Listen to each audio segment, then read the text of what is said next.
Olá, hoje é sexta, sextou. Então, hoje a gente vai conversar sobre a paciência, um dos textos do livro O Poder da Paciência, de Mary Jane Ryan. E ela trata nesse texto sobre um assunto muito comum entre casais, né?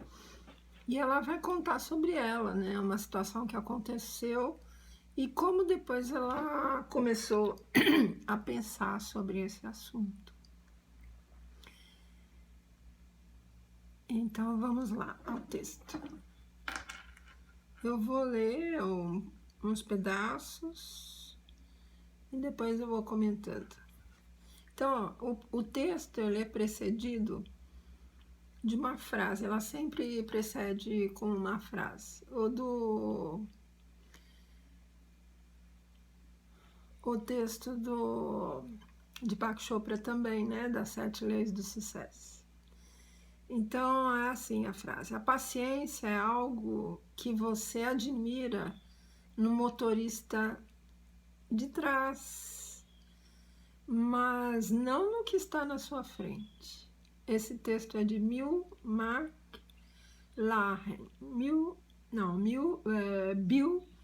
McClatchy.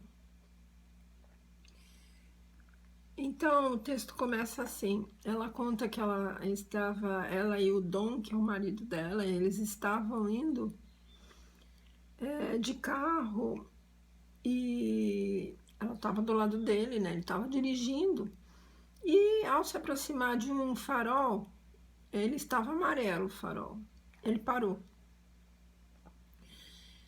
Em vez de ele acelerar, aí ela suspirou. E aí ela fala, né? Você conhece bem esse suspiro? É aquele dos casais que estão há muito tempo juntos, né? E que significa, você está me irritando, você está tentando me irritar, mas eu não vou discutir. E aí continuaram indo, né? Daí o sinal abriu, ele foi mais lento do que ela costuma fazer. E ela suspirou de novo. Daí ele entrou em um estacionamento, né, da onde eles iam parar. E aí ela olhou, ela falou, olha, uma vaga. Daí ele continuou dirigindo e parou numa vaga que era mais próxima da onde eles iam descer. O suspiro de novo, né? Aí mais tarde ela foi refletir sobre isso, né? Sobre aqueles suspiros e os milhares de outros que ela deu durante esses 10 anos, porque ela estava escrevendo esse livro, ela estava envolvida nesse assunto de paciência, então automaticamente ela começou a pensar nela, né? Nessa situação de suspiro. E aí ela fala, né? Não é agradável ficar impaciente com a pessoa que você ama. Então, por que isso acontece comigo, né? Ela perguntou, ela estava se perguntando, né? Com tanta frequência. Por que eu faço isso com tanta frequência? Então, de repente, ela descobriu o que era. Aquilo acontecia porque ela acreditava que há apenas uma maneira correta de fazer as coisas, ou seja, da maneira dela. Então, quando eu tinha meus pais, né, eu lembro que muitas vezes, às vezes, em casa ou saindo juntos, eles nunca abriam mão, cada um das suas ideias. Eles ficaram juntos até o fim das vidas deles. E eu às vezes me perguntava, nossa, isso é tão simples, por que que ele não faz o que ela está pedindo? Ou por que que ele não entende o que ela está falando? E às vezes era o contrário.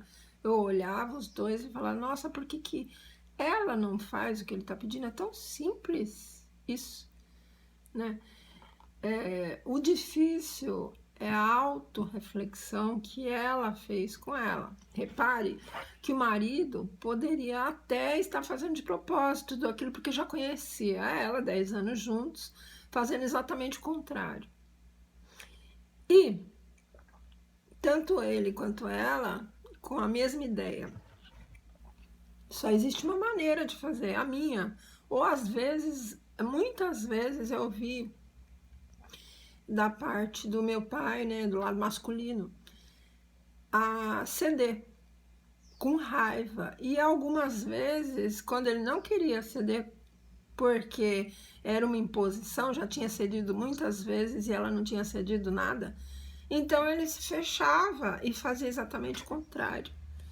Então veja que às vezes, se um fizer uma reflexão, o outro também pode começar a ceder. Você faz a reflexão, você fala, poxa, mas por quê? É a pessoa que eu amo, a pessoa que eu vivo, por que que eu faço isso? Se é tão simples. E aí, muitas vezes você não quer ceder e os dois ficam cada um do seu jeito. Não existe uma maneira, é isso que ela está questionando, aqui ela vai questionar. Então, ela fala, dentro de mim há uma sabe-tudo, que fica sempre, todo tempo, julgando as pessoas que me cercam. E não estou me referindo apenas a coisas importantes como moralidade e ética. Estou dizendo que tem a tendência de julgar negativamente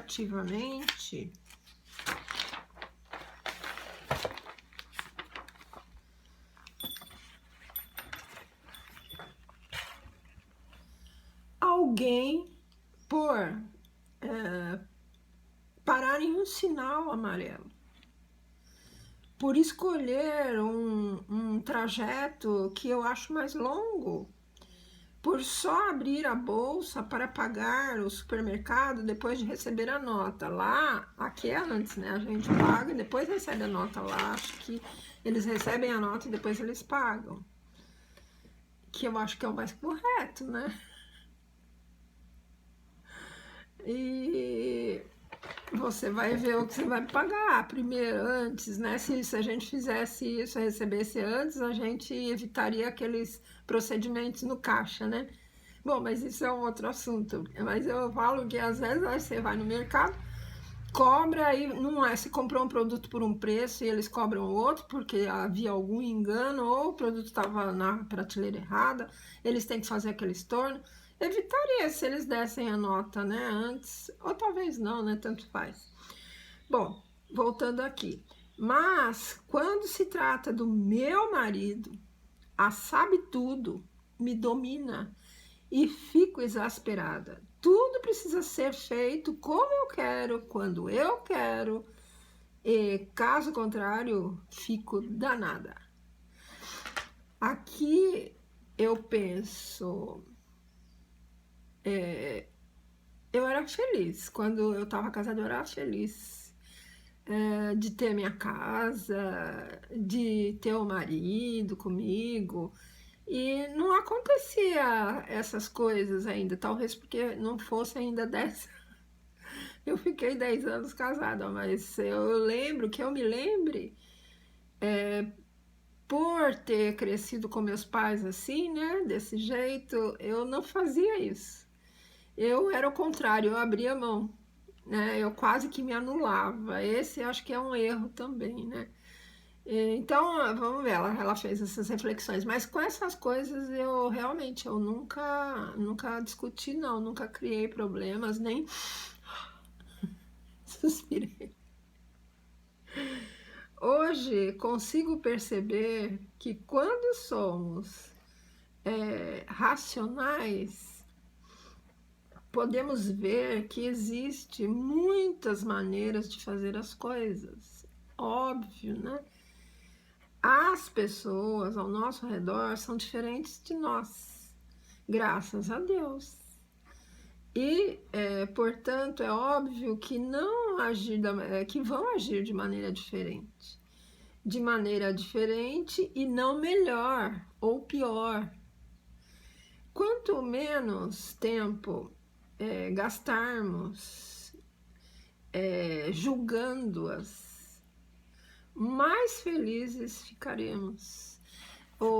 Na lei de Deepak Chopra, que é terceira lei, a lei de causa e efeito. Uma das premissas é essa: fazer a meditação e não se julgar.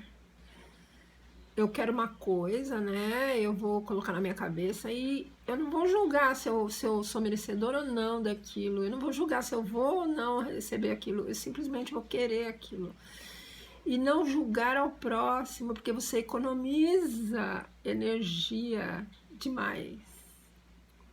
Então, a continuação dessa live, eu vou falar dessa terceira lei, que é a lei de sucesso, que é a lei de causa e efeito. Então, quanto menos tempo gastarmos julgando, mais felizes ficaremos, porque a gente vai economizar energia. Além disso, é sinal de respeito e valorização deixar que as pessoas ajam como querem e em seus próprios ritmos. Então, aqui também eu gostaria de fazer um comentário. Além disso, é sinal de respeito e valorização deixar que as pessoas ajam como querem em seus próprios ritmos. Então, tem a ver com você achar seu nicho também. Eu acho, por exemplo, você está vendendo um produto tóxico e na frente e você vai numa horta muito grande, comercial, dizendo que ali eles só fazem produtos sem utilização de pesticidas, eles agem de uma outra forma. Aí você vai lá, mesmo assim, com o seu produto tóxico e deixa o seu cartão lá. Isso, para o outro cliente, vai parecer como se fosse Você pode até estar sem essa intenção, mas vai parecer para o outro uma provocação. Porque está ali a placa bem grande, dizendo que eles não utilizam agrotóxicos. Então, é ou não é, ou inconscientemente, uma provocação? Então, tome cuidado. Você tem o direito de vender os seus agrotóxicos e eles têm o direito de não usar os seus agrotóxicos. Então, se eles estão dizendo claramente aqui eles estão trabalhando, você tem que respeitar. Não importa se o seu produto seja bom, se ele seja, como é que fala? Se ele tem a sua potência, não importa isso, você tem que respeitar a forma como o outro quer fazer as coisas dele. E às vezes eu vejo uma confusão nisso. Respeitar não é usar o produto que você usa, respeitar é permitir que você faça o seu trabalho aonde as pessoas gostam do seu trabalho, aonde as pessoas aceitam o seu trabalho, e não deixando o cartão no produto do outro lá, que não trabalha com isso é falta de respeito, certo? Então, cuidado quando você põe no seu perfil aí, eu faço isso, e aí você vai justamente no outro que é contrário ao que você faz e deixa o seu perfil lá. Vai parecer provocação se você não for claro. Se você não disser não dizer por que você tá lá. Entende? Muito cuidado com isso. Não é respeito, não é aceitar. Não é ser do jeito que você é. Respeitar você é aceitar que você tem direito, sim, de se manifestar. Mas não vindo atrás de mim, que não concorda com o que você faz. Certo? Então, isso é respeito. Eu também não vou atrás de uma pessoa que é contrária ao que eu penso, falar o que eu penso. Pra que eu vou fazer isso? Vai parecer provocação. Entende? Isso é que é respeito. Respeito é você aceitar o outro do jeito que é e deixar o outro quieto lá. Ok? Então, pra mim, respeito é isso. Não sou a favor de nenhuma discriminação, de atacar pessoas, também não sou. Eu fico no meu canto e o outro fica no dele. Falando com as pessoas que concordam com ele. E eu falo com as pessoas que concordam comigo, por isso que eu nem mando meus vídeos com um aviãozinho pra ninguém. Eu não faço isso. Então, quem quiser que veja, certo? Então, assim, continuando aqui. Mostramos assim que sabemos que elas são capazes e que apreciamos suas habilidades. Um parêntese, né? No caso, se eu não aprecio o que a pessoa está fazendo, mas eu respeito o que ela faz porque ela precisa daquela manifestação. Eu reconheço isso. Mas nem sempre as pessoas que eu respeito, eu aprecio o que elas estão fazendo. Certo? É a mesma coisa, eu acho que certo tipo de ação faz mal para si mesmo, mas para aquela pessoa está sendo importante para ela, eu respeito. Mas eu não vou ter a mesma atitude que ela, porque eu respeito ela. É isso que eu quero dizer, bem claro aqui. Então, ó, mostramos assim que sabemos que elas são capazes e que apreciamos suas habilidades, certo? Elas são capazes e estão fazendo alguma coisa que isso eu tô falando, no caso dela, ela tá falando de marido e mulher, porque marido e mulher não implica que eles não apreciam um ao outro, apreciam sim, só que fazem as coisas de modo diferente. É outro caso que eu tô falando aqui, é caso de produtos, né, entre pessoas. Produtos e crenças entre pessoas. Eu posso respeitar a sua crença, eu posso respeitar o seu modo de vida, mas isso não quer dizer que eu vá agir da mesma forma. Agir da mesma forma é você me obrigar a ser do jeito que você é. Eu não obrigo ninguém a ser do jeito que eu sou e nem quero que ninguém me obrigue a isso, certo? E nem que venha insinuar que eu sou do jeito dela. Se eu estou dizendo que não, me respeite, a não ser que você queira discutir, não é? Brigar. Então é isso que eu estou falando. E entre casais, não, entre casais já é diferente. Entre casais mostramos assim ao nosso parceiro ou a nossa parceira, que sabemos que eles são capazes e que apreciamos suas habilidades. Aí sim, aí se encaixa perfeitamente. No entanto, tenho que lutar com ela falando, né? No entanto, tenho que lutar constantemente contra a minha parte crítica, pois ela é muito forte e passei muito tempo alimentando-a. Comecei a enfrentá-la quando formei uma dupla com uma amiga que tem um traço semelhante. Conversamos muito e nos apoiamos, o que ajuda-nos a darmos conta, às vezes, em que nos achamos superiores a nossos maridos e queremos impor nosso caminho. Então, por exemplo, você acha que seu jeito é o único jeito que existe, seu jeito é o único jeito certo. Agora eu vou falar aqui sobre preconceitos morais. Toda pessoa ela tem o direito de ser como ela gosta de ser feliz. Se ela é feliz daquela forma, tem que ser respeitado. Repito aqui, isso não quer dizer que você que está respeitando vá fazer a mesma coisa, porque você vai ser infeliz, você não gosta de fazer aquilo. Mas olhar o outro, saber que ele é capaz, apesar de fazer uma coisa do jeito que você não gosta, que ele é capaz, que ele é um ser que vai se transformar. É isso que nós temos que ver, que é um ser que está escolhendo o caminho dele e ele vai chegar no mesmo lugar que nós. Isso é respeito. Não preciso fazer aquele caminho, eu não quero fazer aquele caminho, né? Aqui ela já está falando de marido e mulher, é diferente, porque o marido e mulher eles estão juntos, né? Então, são semelhanças, sim, de aceitação, mas na prática são coisas mais diferentes. Então, você acha que é Deus. Isso me faz lembrar que não sou infalível e me ajuda a acertar o passo de dança com o meu parceiro, certo? Quando você, isso é um bom exemplo. A dança do dar e receber, que retrata a verdadeira relação de amor, certo?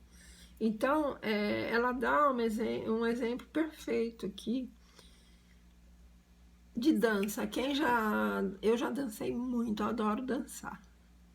Então, entre um casal, geralmente é o homem que leva a mulher. Se você for dançar com alguém, um homem que não sabe dançar, você tem que ensinar, ele aprende, depois ele que leva, né?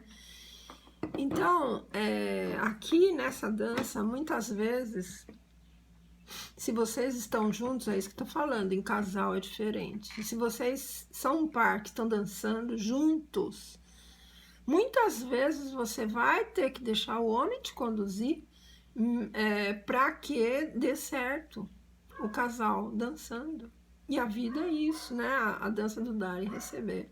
Muitas vezes você vai aceitar o que o outro está te propondo, e muitas vezes o outro vai aceitar o que você vai propor, desde que você pare de ter esses suspiros toda vez que, por causa do farol vermelho, amarelo, ele espera e você passa, você acelera, certo?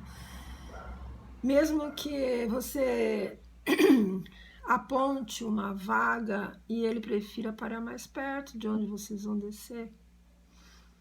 Então, ter esse jogo, né?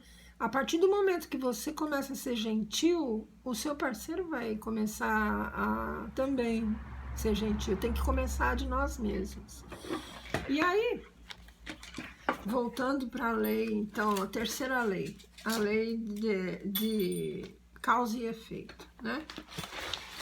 Vamos falar um pouquinho dela para complementar esse texto, já que nós entramos nesse assunto. Hoje eu estava pensando em voltar a falar das leis, né?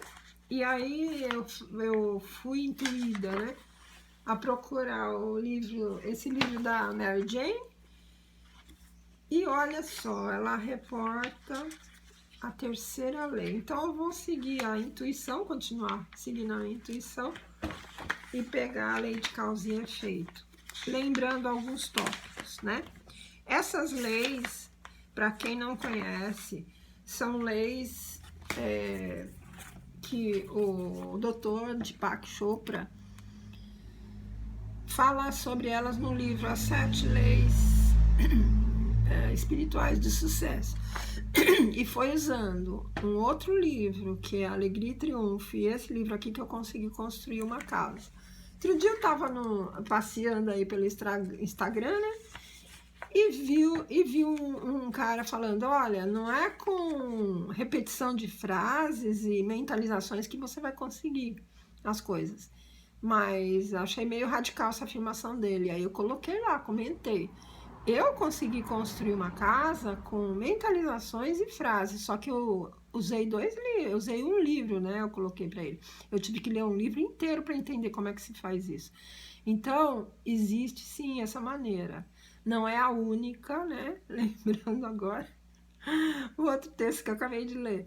Mas dá certo, sim. Eu não gosto quando pessoas que usam PNL, e esse aí que eu nem vi qual é o trabalho dele, só vi essa afirmação dele e comentei, mas não sei o trabalho dele, como é que ele faz.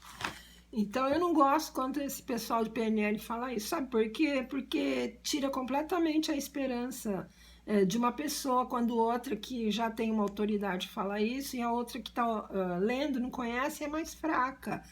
Eu acho muito despropositado isso, um terapeuta fazer esse tipo de coisa, né? Então, por isso que eu coloquei o comentário lá e não gosto dessa postura de quem usa PNL, por exemplo. Porque eu fiz e eu consegui, eu fiz do jeito que estava no livro. Tem um jeito certo, sim, não é qualquer coisa, não é qualquer frase. Eu vou conseguir, eu vou conseguir, eu vou... Não é isso.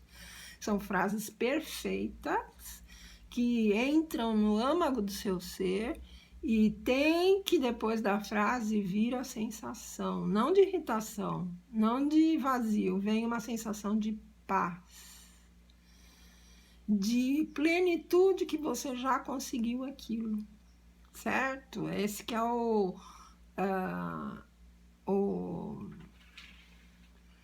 sucesso da coisa.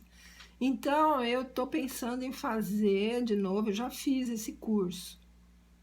É um curso que fala sobre refazendo, reestruturando o inconsciente, reeducando. Então, ele vai ser online, não vai ser presencial, só que ele vai ter dia e hora, né? E ele vai durar umas 4 aulas, certo? 3 horas cada aula. Depois eu vou colocar para vocês, então, os custos e vai englobar 3 livros. O Poder, esse daqui que eu estou fazendo, os princípios do Deepak Chopra, os princípios desse livro, da Mary Jane Ryan, e tem mais um livro que eu vou usar também. Depois eu coloco ele aqui. Então, é a partir desses três livros que eu vou trabalhar. O terceiro livro ainda vou escolher, por isso que eu não... Mas são 3 livros que eu vou trabalhar. E em cima desses 3 livros tem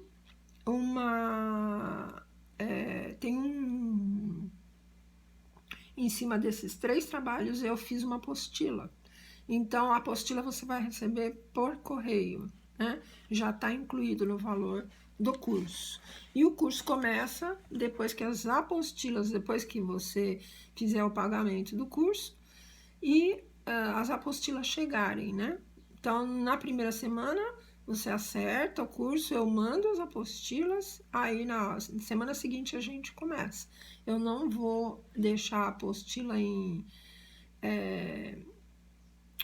online, eu não gosto de fazer isso, certo? Eu vou mandar pelo correio. Então, voltando aqui, a lei do karma e de causa e efeito. Toda ação gera uma força energética que retorna a nós. Da mesma forma, o que semeamos é o que colhemos. Então, só essa frase por si já está indicando o que significa a lei de causa e efeito. Karma, lei do karma ou de causa e efeito. Karma não quer dizer coisa ruim. Ah, esse é meu karma. Não quer dizer sacrifício. Ah, esse é meu karma. Não quer dizer a dor da vida. Pelo contrário, karma é a linha que nós tecemos, segundo a segundo, nas escolhas que nós fazemos diariamente, desde aquilo que nós fazemos ao acordar, os nossos pensamentos que nós escolhemos, as escovas de dentes que nós usamos, a comida que nós nos alimentamos, a primeira alimentação, tudo isso faz o nosso karma. Ele vai tecer exatamente o que nós colheremos no futuro. Isso aqui é karma, certo? Pela filosofia indiana, a palavra significa isso. Então, vamos lá. Aqui,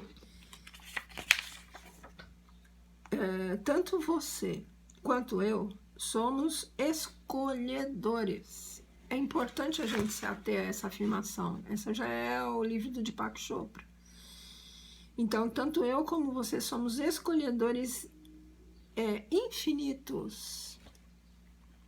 Em nossa vida, a todo momento, estamos no campo de todas as possibilidades, onde temos acesso a uma infinidade de escolhas.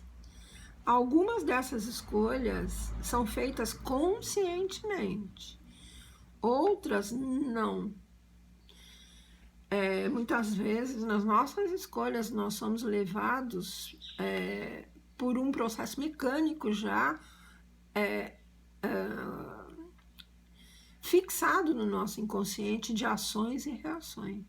E nós não nos damos conta disso. Portanto, a melhor maneira de entender e utilizar o máximo da lei do karma está conscientemente alerta para as escolhas que fazemos a todo momento. Então, eu comecei a parar para prestar atenção nisso quando eu estudei Allan Kardec e a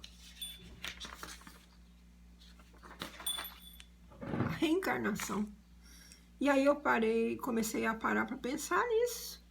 Peraí, se eu tô recebendo agora, nessa vida, o que eu plantei em outra vida, eu vou começar a analisar os meus impulsos, as minhas vontades lá no fundo, que eu acho que são intuitivas, mas que eu posso mudar.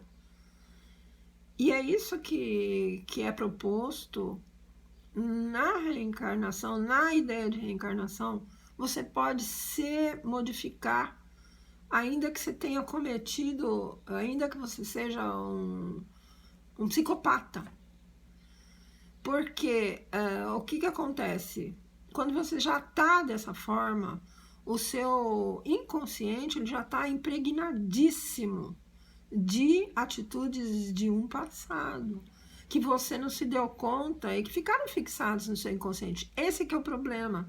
A frase, a verdade vos libertará, quer dizer isso. É você ter a clareza de que você é fruto, não de uma doença, mas aquela doença está instalada em você por causa de atitudes que você tomou. Então, qual é a lógica? Agir ao contrário, começar a forçar. Eu lembro que quando eu tinha 15 anos, antes de começar a ler Kardec, né, eu ia muito... Eu sempre fui católica desde pequena. Eu ia na igreja, eu lembro, com 6 anos, eu prestando atenção no sermão. Quando falava o Novo Testamento, eu ficava a missa inteira, 1 hora, prestando atenção no que o padre estava falando. Aquilo impressionava meu inconsciente. Mas não é dessa vida, né? Então, já vinha trazendo isso de outras vidas. E aí, quando eu fui crescendo, né, com 13 anos, a minha mãe, ela costumava ajudar muitas pessoas carentes, né? Pessoas sem recurso nenhum, meu pai também, eles iam em favelas ajudar, levar mantimento, essas coisas todas. Eles trabalhavam, eram ativos nos trabalhos da igreja. E muitas vezes eles me levavam. E eu sei que ela recebia pessoas em casa para ajudar, ela auxiliava, às vezes até pessoas da rua que não tinham onde ficar, às vezes ela deixava dormir em casa. Ela tinha bastante fé. E a gente ficava bravo com ela, né? Porque você não sabe como que é o proceder da pessoa, mas não adiantava. Ela recolhia, no dia seguinte a pessoa desaparecia, nunca mais voltava. E então eu comecei com 14 anos, eu não suportava gente batendo na porta de casa pedindo comida. Eu ficava revoltadíssima com aquilo. Até que, e isso, olha, vendo eles ajudarem, por quê? Porque aquilo estava dentro de mim, egoísmo, orgulho, adolescente, né? Daí, depois que eu passei por várias dificuldades, que eu achei o kardecismo, lendo ali.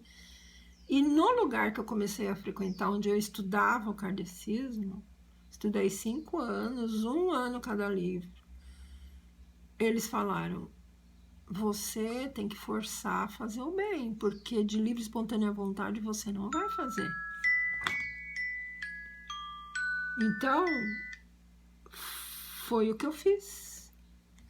Eu comecei a forçar fazer trabalhos mesmo assistenciais, porque quando eu ia com meus pais, eu era pequena, eles me levavam. Depois da adolescência, eu percebi que era uma coisa dentro de mim. E eu comecei a forçar isso, comecei a visitar e comecei a receber aquela coisa boa. Aí eu comecei a gostar. Então, não fique pensando que são escolhas conscientes que você tem que fazer, sim. De começar a abrir a mão, de começar a ver o outro que está pedindo, nem que seja para ele comprar pinga, aquilo ali, você não sabe o que ele vai fazer. Se você vê que ele vai comprar pinga, você não vai dar, é melhor encaminhar ele para um Alcoólicos Anônimos. Mas quanta gente fala que não dá porque sabe que o outro vai comprar, nem sabe a vida do outro. Coitado, tá lá na rua, não vou dar porque ele vai comprar droga. Será? Será que às vezes não é fome mesmo? Então, a gente muitas vezes não tem que julgar, não. A maioria das vezes não tem que julgar. Se viu que ele tá precisando, você tem para dar, dê e faça a sua parte. E recomende ele a Deus. Então, muitas vezes, você vai passar a sua vida inteira dando desculpa para você não ajudar uma pessoa mais fraca. Vai passar a vida inteira dando desculpas que seu consciente aplaude. Mas não é o certo. O certo é você forçar isso daí. Para acabar com o orgulho e egoísmo. Se não acabar com o orgulho e egoísmo, pode seguir, aceita o que você quiser, pode fazer o que você quiser. As 7 leis do sucesso, sem orgulho e egoísmo, você não chega a lugar nenhum. Não é exterminar o orgulho e egoísmo. Não é isso. É você colocar o orgulho e egoísmo e vaidade a seu favor na hora que você precisa. Na hora que estão tentando acabar com você, é aí que entra orgulho, egoísmo e vaidade. Caso contrário, quando o outro é mais fraco, você tem que trabalhar isso daí, você e dar sim, ceder para o outro que é mais fraco. E não pisar em cima dele. Se você continuar nessa linha, se eu continuar pisando e a todo mundo, o forte, o fraco, usando a minha vaidade, orgulho e egoísmo, se eu começar a fazer isso, eu vou alimentar uma fera indomável. Vai chegar uma hora que você não controla mais isso. E você começa a destruir tudo à sua volta. Destruir casamento, destruir carreira, destruir relacionamento, tudo. Porque orgulho e egoísmo, eles têm que ficar sob seu controle. Digo, quem consegue já deixar ele quase nulo, virando um religioso que doa totalmente a sua vida à comunidade, ótimo, faça. Se isso está no seu âmago, do seu ser, você tem força para isso, vai e faça. Caso contrário, orgulho, vaidade, egoísmo, eles têm que ficar na medida que te protege. E não na medida que esmaga o outro. Aí tá errado, orgulho, vaidade e egoísmo. Então, vamos lá. Em profissões também que você é enaltecido, seu orgulho, egoísmo e vaidade, você tem que arranjar uma outra atividade paralela a isso, que não precisa todo mundo saber, que trabalhe o seu orgulho, egoísmo e vaidade. É só você arrumar uma outra atividade e não falar para as pessoas. Pode ser a atividade de auxílio ao próximo, sem usar isso para se promover, porque aí vai perder todo o valor, vai ter um valor que a terra der, só, e não vai te ajudar, né? Essa é uma boa prática para quem tem na sua profissão orgulho, vaidade e egoísmo muito assim, valorizados pelas pessoas à volta. Aí você tem que arranjar uma outra atividade que faça você abaixar isso daí para você ter equilíbrio, senão você perde o equilíbrio, com certeza. Isso eu falo em qualquer situação. Pode ser situação de você ser palestrante em igreja, pode ser situação de você ser uma pessoa sem religião ou com religião. O orgulho, egoísmo e vaidade, eles estão em todo lugar. Se você não for esperto para trabalhar isso e colocar na medida certa, você vai ficar desequilibrado. Aí, continuando aqui, vamos ver se eu termino logo, senão o vídeo vai ficar muito extenso.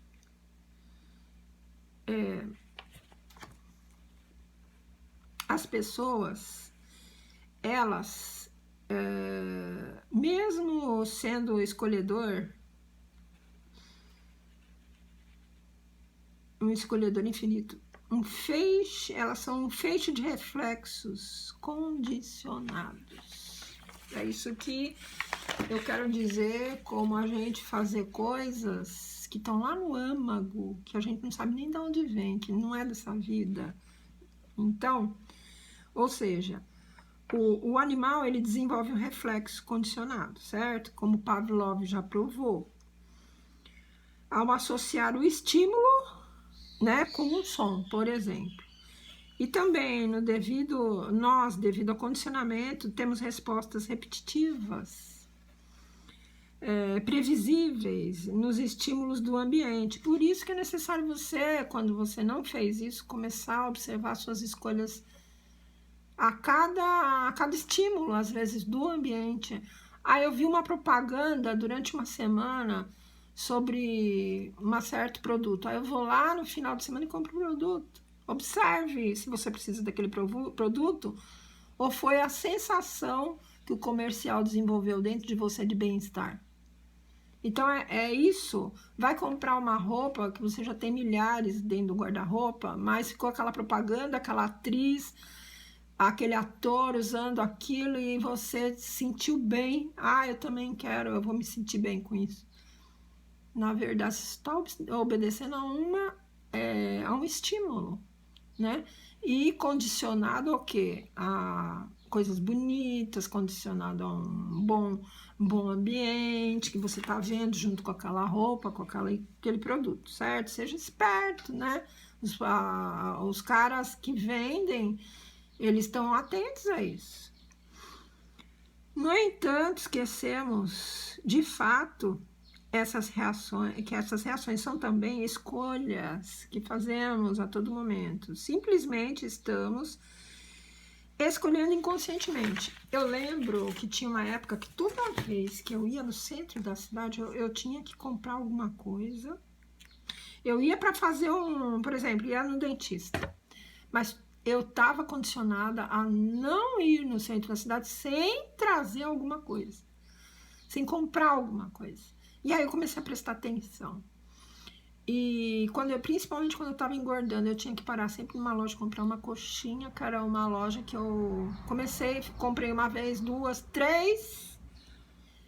Aí toda vez que eu ia, já vinha na minha cabeça a coxinha. E eu engordando, já estava com 10 quilos a mais do meu peso, fazendo ginástica e nadando. E não consegui emagrecer. Daí eu vi aquilo, eu vou ter que ser mais forte que isso. Comecei a prestar atenção e comecei a sofrer aquela vontade. Muitas vezes você vai ter que fazer isso. E aproveite se tiver no começo. Se for uma coisa que não te alimenta, só te engorda e te dá prazer. Gente, vou lembrar de um vídeo que eu pus aqui, que eu fiquei com aquilo na cabeça, que os chineses antigos, eles valorizam não o excelentemente bom, mas não o excelentemente melhor, né? É uma situação assim a mais, mas o bom. O bom é aquilo que te alimenta. Eu tô falando em comida, mas na vida você pode generalizar isso. O que é o bom? É aquilo que te constrói, é aquilo que te dá saúde, mental e física, e tem o prazer mediano.